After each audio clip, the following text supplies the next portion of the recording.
Hello, welcome back to another week of the Heal Her Ministries YouTube episode or whatever you call it. Today we are, I don't know if this will be our final one because we'll see. I'm loving the cliches. Yeah. Whatever, like track The that trends, we're on. yeah. Because I think it's very helpful to point these out because these can be very dangerous. Mm-hmm. So the one we're talking about today is a very popular one. I'd probably say the most popular out of all of probably. them. And kind of been around the longest, I feel like. Yeah. Is do what makes you happy. Mm-hmm. Do what makes you happy, girl. You don't Do need whatever you don't makes need you it. happy. Like, Yeah. do what makes you happy. You don't even need that. Like, don't even deal with that. Do what makes you happy. And so I'm really excited to dive into this one today because you've probably said this. I've said this to my friends before, Mm-hmm. and I'll say this to myself. And it's even like it's become like a gauge too. You can start to see it come up like, oh my gosh, like it shouldn't be this hard, or you know, I don't need this. This doesn't feel right. This isn't making me happy. So this obviously isn't like what God would want for me. This obviously isn't for me. And living with this type of gauge in your heart and your life as a measuring stick of what is for you and what's not for you can actually rob you of all the things that God wants to do through you and in you. Mm-hmm. So I guess share, because I know you've been picking up these cliches, but I love that you chose this one because it needs to be talked about. Yeah. Tell me about like what, I don't want to say like annoys you the most of this, but what do you think the danger is of, do whatever makes you happy? I think you definitely touched on it. It's we get into a pattern of thinking that anything that produces any negative emotion means it can't be of God. And thinking that way exposes you not knowing the heart of God. Yeah. Because he oftentimes is we've said this, he pulls us out of our comfort zones. He calls us to higher heights. And just think about going on a hike up a mountain. It's beautiful when you get up there, but it's treacherous on the way. Yeah. It's not just like rainbows and sunshine. There's gravel, there's pricks, there's all kinds of different, I don't know, I haven't climbed that many mountains, but whatever, there's stuff. And like crap, and like the load on your back is heavy, your feet hurt, like all of these different things. And so I think the biggest thing that bothers me about it is that it did rob me of so much for so long, living with that mentality and even now I have to continuously in my dating life, I have to continuously get to a place where I realize like just because I have anxiety about something does not mean I don't have peace. That they're not, we talk about the Lord not having a rival. The peace that we have from God has no rival either. It has no opposer. The anxiety in our flesh is not the opposite of the peace of the Lord. So it's not like if I am anxious about something, then somehow I'm lacking God's peace. Like, no, that's not what it is. I mean, you read the book of Psalms. I mean, David was struggling. Yeah. I mean, he is oftentimes like confused. I mean, I'm confused reading the Psalms sometimes. Like sometimes they're encouraging. Other times they're like, bro was going through it. Yeah. And I relate, or in this moment, I don't relate, and I'm glad I don't. And so, but it doesn't mean that we don't have the hope. It doesn't mean that we don't have the fruit. And so continuously saying like, do whatever makes you happy. Like if he's not making you happy, leave him. I mean, whoa. Probably why there are so many divorces, right? And something we talked about this before we started filming was that we live in a society that has more self-awareness, more therapists, more honestly, I don't even know the difference in all of the, what's the difference in a psychologist and a psychiatrist and all of these different, concentrations of medical professions. And then there's medications and there's diagnosis. Yeah. And we talked about this a lot over the summer, working with the youth. The patience, first of all, that it requires, but second of all, just the labels that they've been given. And they are nothing but crutches And they are nothing but, Yes. take a deep breath when I say this, excuses.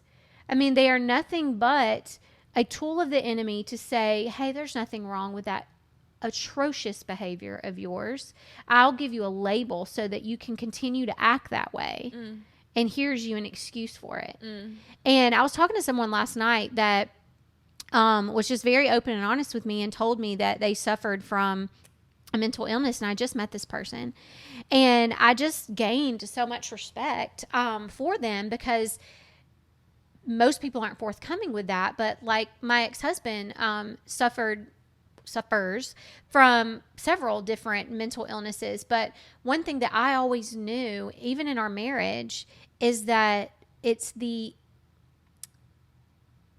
what is the word I'm looking for? It's not being willing to, one, accept that there's something going on. Yeah.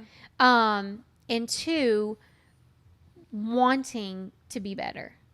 Right? If you're missing those two pieces, no doctor, no therapy, no book, no podcast, nothing is going to be able to transform anything within you. And so I think having this constant gauge of like, I have to be happy or everything is wrong, or I can walk away from things if they don't gratify me. Yeah. I mean, to be honest, you know, my first marriage, there was a lot of infidelity, but we were younger. But that's exactly why I left. It wasn't that, it really wasn't even the cheating. It was more just, I'm not happy. Like, I'm not happy. And not to say I should still be married to him or anything, but I don't know. I will never know, you know, because it's like I was stuck in this place, and even received that same advice from people who really love and care about me, that were just like, the Lord would not intend for you to live like this. And I see that more in my second marriage, because I was at risk. I mean, there was, you know, definite abuse there. But in my first marriage, I don't know that there wasn't a way to work through things. Not by any means justifying or saying infidelity is not a big deal. It certainly is. But I think when you compare it to other things, it's obviously not the same. But the mentality that I had at the time was, I'm not being gratified. You know, I'm not being served. I'm not receiving what I want. I'm not happy, so I'm going to walk away. And so I think that that is the biggest danger of it. And biblically, was I justified for the divorce? I guess. But at the same time, like when I go back and think about it, my heart posture had nothing to do with the infidelity. It really, truly didn't. It just, it had everything to do with the fact that I just wasn't being self-gratified in that. And I just got to a place where I was like, maybe I'll never have that.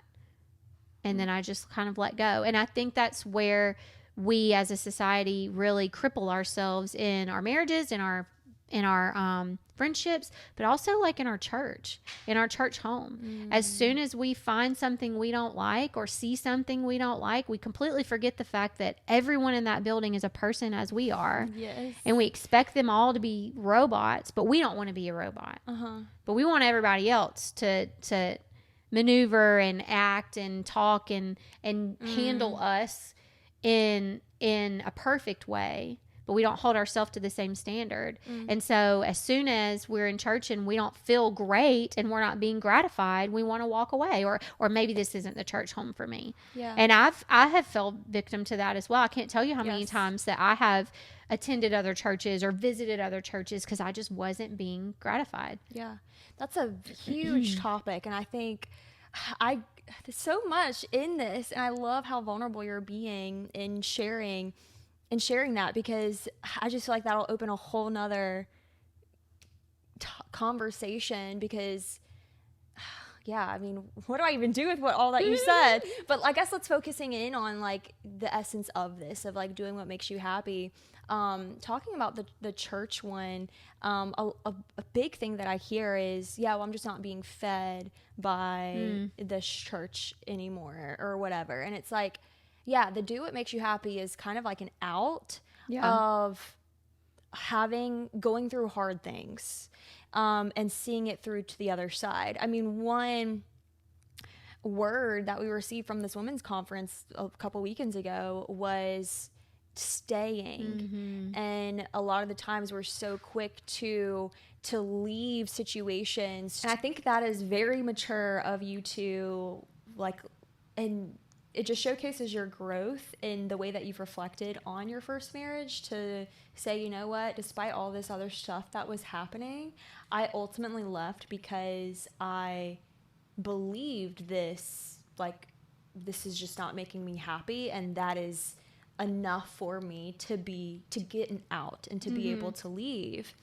And I definitely see the danger. I mean, it is dangerous to have this be like your measure of, okay, if I'm in this job, or I'm in this career path, or I'm in this church, like you said, or I'm in this relationship that's not making me happy, then that is my out. That is my indication. That's my sign from the Lord that it's time for me to go. I mean, if we even look in the Bible, I mean, the first person that kind of comes to mind is Moses. Y'all think he was happy leading those Israelites? Right. He was not happy leading those Israelites. No. And if he was like, you know what? Straight up wilderness. God wants me to be happy, man. Right. Like, God wants me to be happy. And these people are not making me happy. Like, let me just leave. Okay, that's ditching the call over his life completely. And if we kind of go backwards in seeing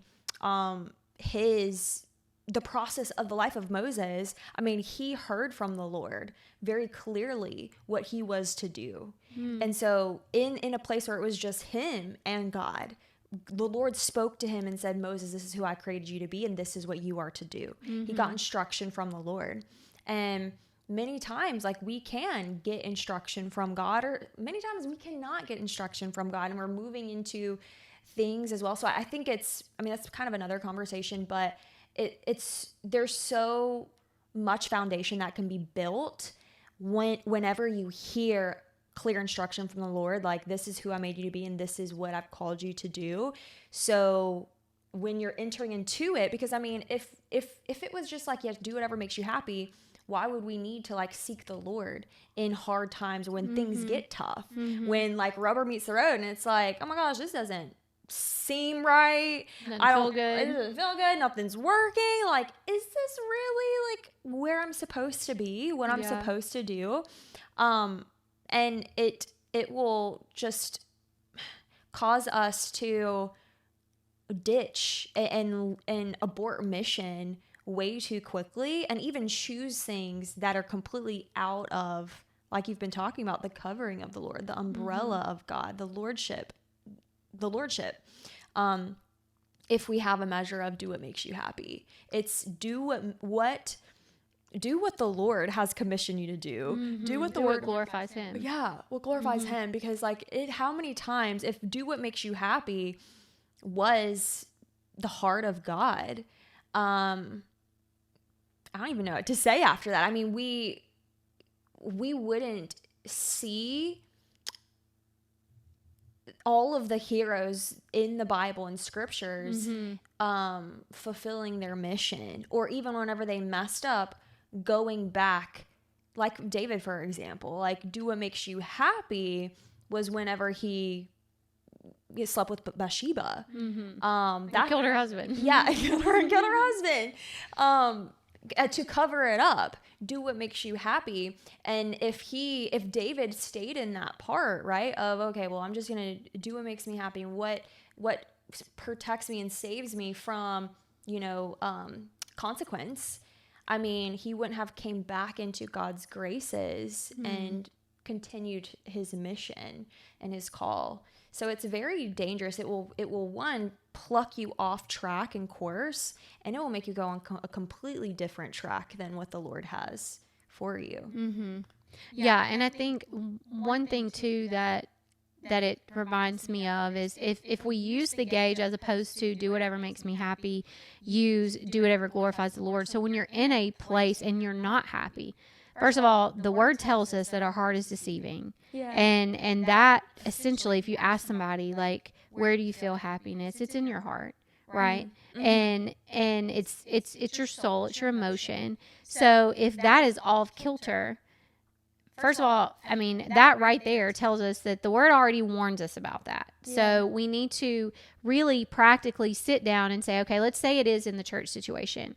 Am I glorifying God in what I'm doing? And normally, even if it's in your marriage, if it's in a friendship, if it's at work, if you ask yourself that question, you're immediately going to either be able to say, ooh, never mind. Yeah. It's not them, it's me. Mm-hmm. Or you're going to be like, you know what, I am.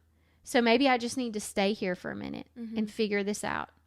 It's still going to give you a different perspective to realize, okay, this is not about me.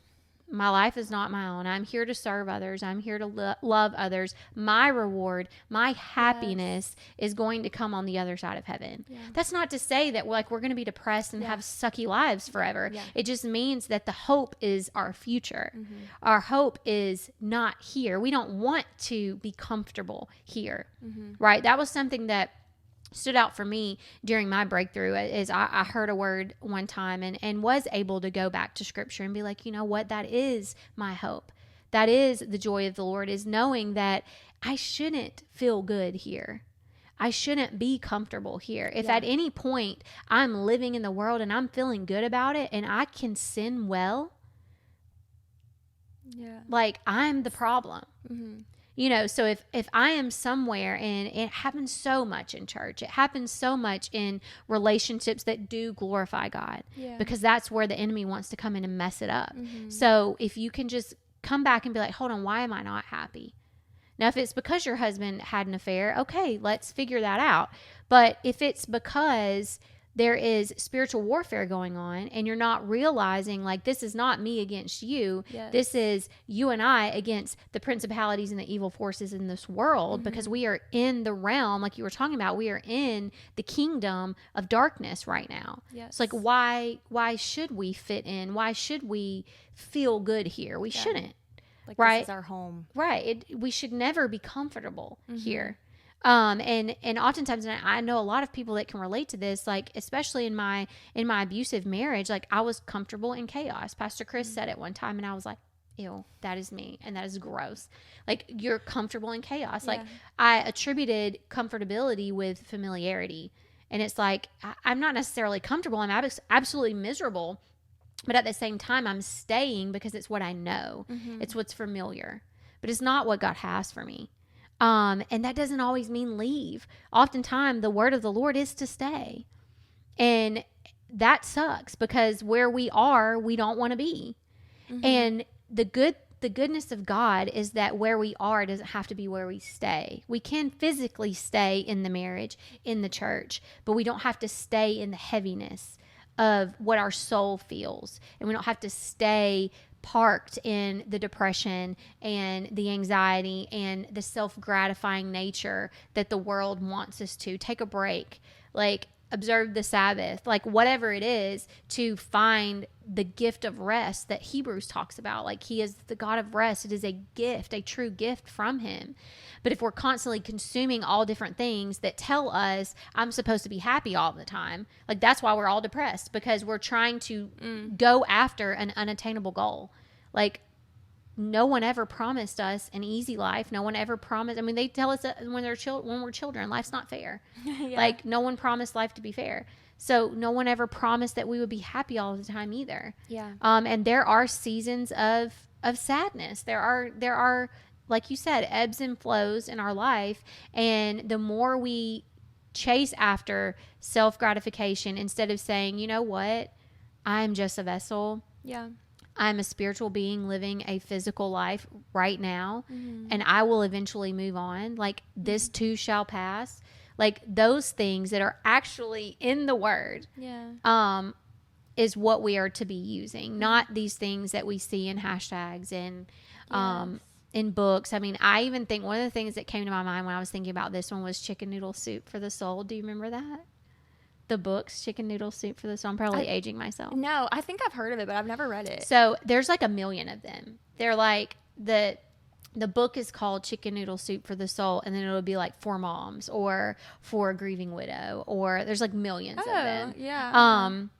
And that's what it reminded me of. It's just, like we've said, just another Band-Aid.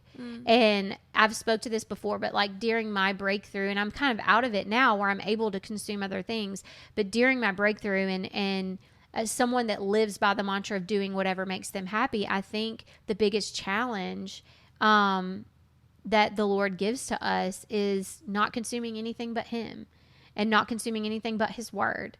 Because it is the outside sources that confuse us, and that allow us to repeat and just like vomit things that we've taken in that we haven't processed. They're just like intrusive thoughts. We just say them without even thinking them. We don't process what they say. We don't process how they're going to land to the person we're saying them to. Even if there's no weight behind them for us. They land and they stick. And so I think practically we have to be very careful with that. Yeah. And for sure. And like happiness is a fleeting, I love that you said, what exactly was it that you said? You said that that's why we're depressed, is because we're chasing this happiness. I mean, and think about it. Like there's a short film on YouTube. I think it is called Happiness, and it's a film about all these rats. I highly recommend you watch it. It's like 3.5 minutes, and especially in America, we're bombarded with, I mean, we're sold happiness. You know, the alcohol bottle is going to bring you happiness. This purse is going to bring you happiness. This outfit's going to bring you happiness.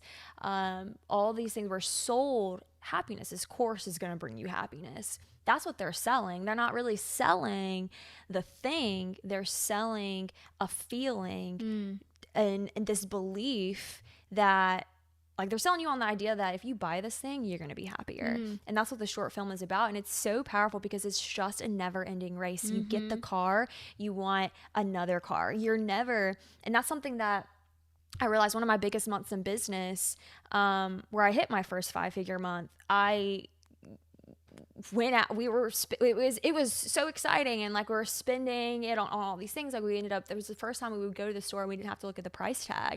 And it felt good, and it was like, oh my gosh, this is awesome. But all the things that we bought, all the things, like I think we got new headphones, new phone, like different things like that, the excitement fades.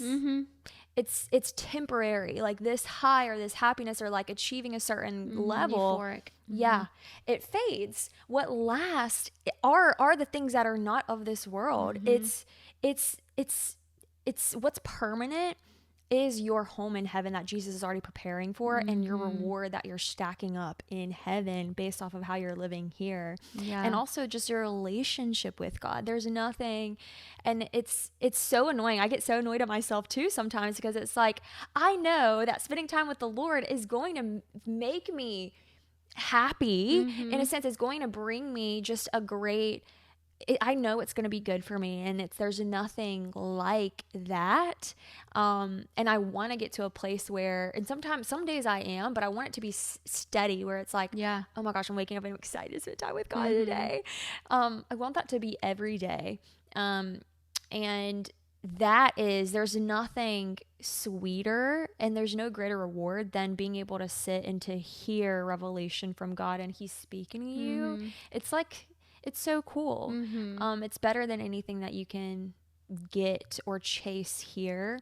And I think that pursuit of happiness will lead you astray. In trying to fill up your cup with things that will never truly do it.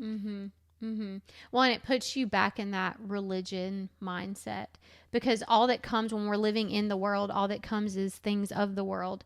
So the more we're chasing that, the more we're filled with condemnation and separation. You know, we might sin more than we did before, or we might, get lax in our prayer life, or get lax in reading the word. And it's just like a never ending cycle. And then just like Adam and Eve, we hide from God. We somehow think that, we can't reach Him again all of a sudden because we've done this thing or whatever the case may be. And it's like that never ending cycle of like, okay, now I'm in the hole again.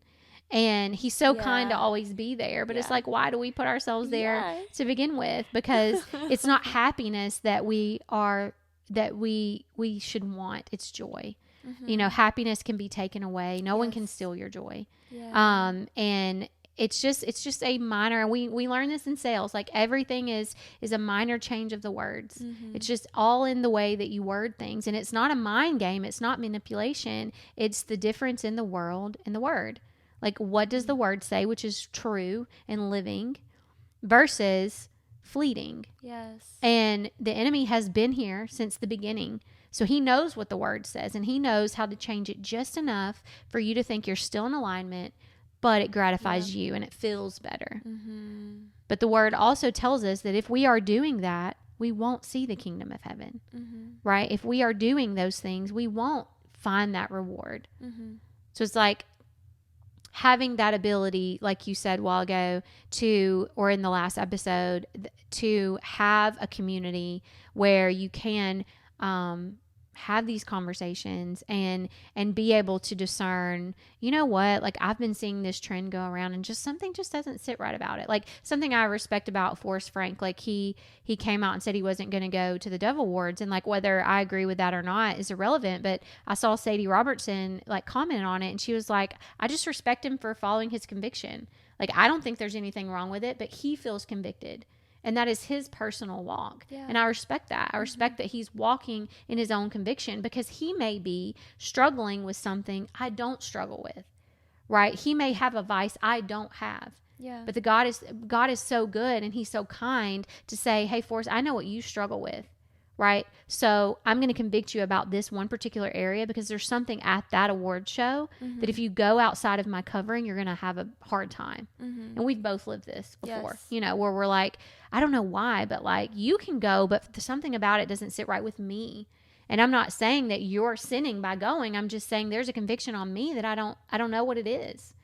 And without that community, we fall back into doing what everybody else does. Because we don't have anyone to say, you know what, I support that you feel that. You know, I'll pray about it with you. We've done that for each other, where we're like, you know what, I'm confused. And then you pray about it for me. You're like, hey, I don't know what this means, but this is what I got when I was praying. And it's exactly what I needed to hear. And oftentimes it's not even what I want to hear. It's just what aligns with the word. Praise God for community. We cannot do this walk alone, because I think it's very wise to think about our opposer, because he's also he's constantly selling us on ideas, suggestions, thoughts. Like he doesn't attack you like they portray in the movies, but he's attacking you up here of what you are, your desires, your wants, and thoughts that are coming in. So the difference between having the joy and having joy there, it's like a superpower. Being able to have joy midst trials and tribulation, that is ultimate peace. Like that's peace. That is the joy of the Lord is my strength, not the things that I can acquire here, my possessions. I mean, Ecclesiastes, I remember the first time I read Ecclesiastes and I was like, bruh, there's no reason. Like, I'm just ready for Jesus to come back. Like, all this stuff, it doesn't matter. It doesn't matter.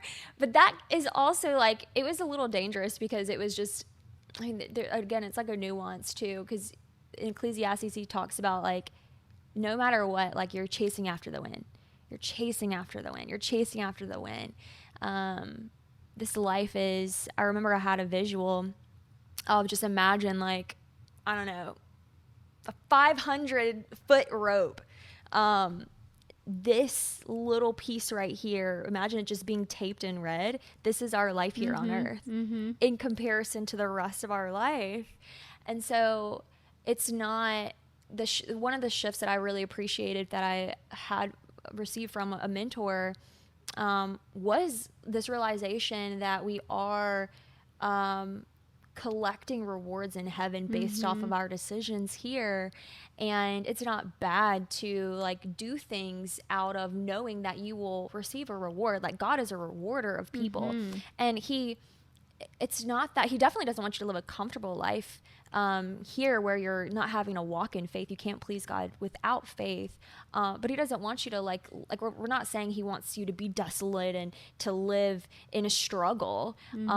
Like Ephesians give us so many beautiful promises of like what the Lord, he wants to give us riches. He owns everything. It's not hard for him to bless you, and he wants to bless you with things. But I don't know, it's been helpful for me in like making decisions on my walk to say, okay, you know what? I'm not the most important person here.